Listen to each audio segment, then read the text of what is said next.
చూడండి పిల్లలు, ఈరోజు మనం గణిత ప్రక్రియల్లో ఆరోహణ క్రమం, అవరోహణ క్రమం గురించి మనం తెలుసుకుందాం. ఆరోహణ క్రమం అంటే క్రింద నుంచి పైకి వెళ్ళడం లేదా తక్కువ నుంచి ఎక్కువ వెళ్ళడం. అవరోహణం అంటే పై నుంచి కిందకి రావడం లేదా ఎక్కువ నుంచి తక్కువకు రావడం. మనం గణిత ప్రక్రియల్లో ఉదాహరణకు 1 నుంచి 10 అంకెలు తీసుకుందాం. 1, 2, 3, 4, 5 1 by 1 అది పైకి వెళ్ళడాన్ని ఆరోహణ క్రమం అంటారు.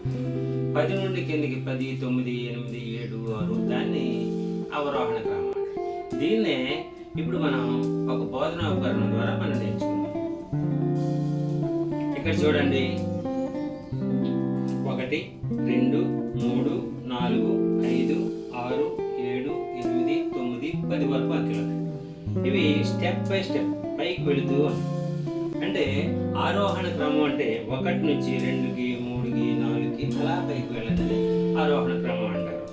అవరోహణ క్రమం అంటే 10 నుంచి కిందకి 10 అంటే ఇంకా పై నుండి కూడా రావచ్చు.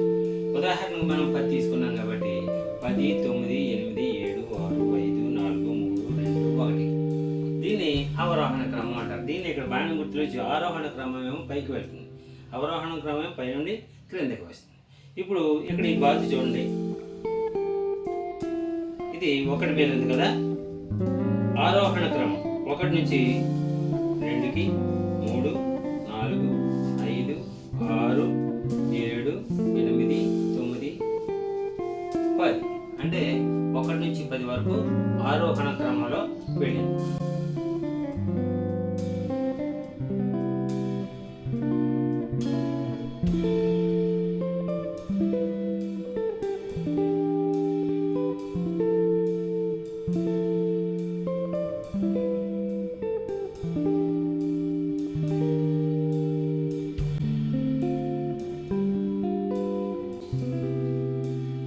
అవరోహణ క్రమం చూద్దాం.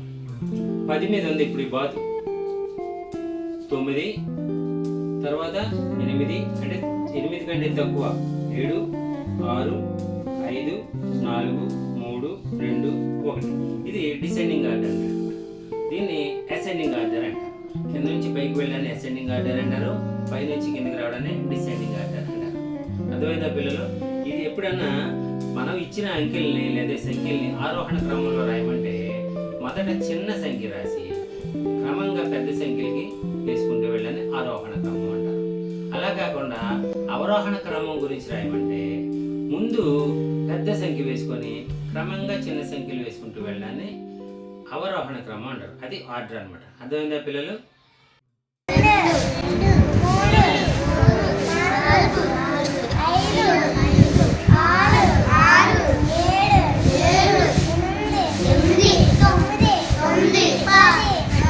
దాన్ని ఏమంటారు? ఆరోహణ క్రమం. ఇప్పుడు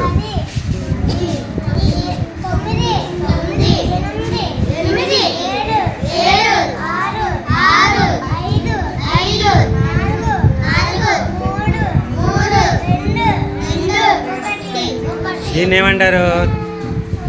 అవరోహణ క్రమం. చెప్పండి. Very good.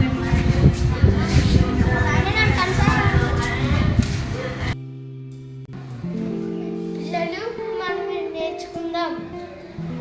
1, 2, 3, 4, 5, 6, 7, 8, 9, 10.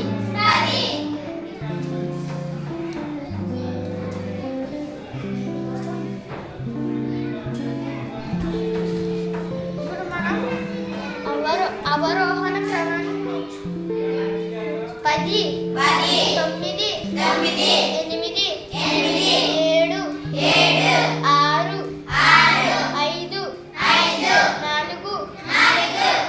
4, 3, 2, 1.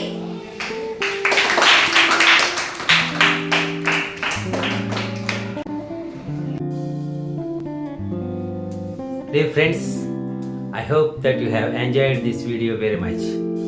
Please like, subscribe and share my channel. Thank you friends.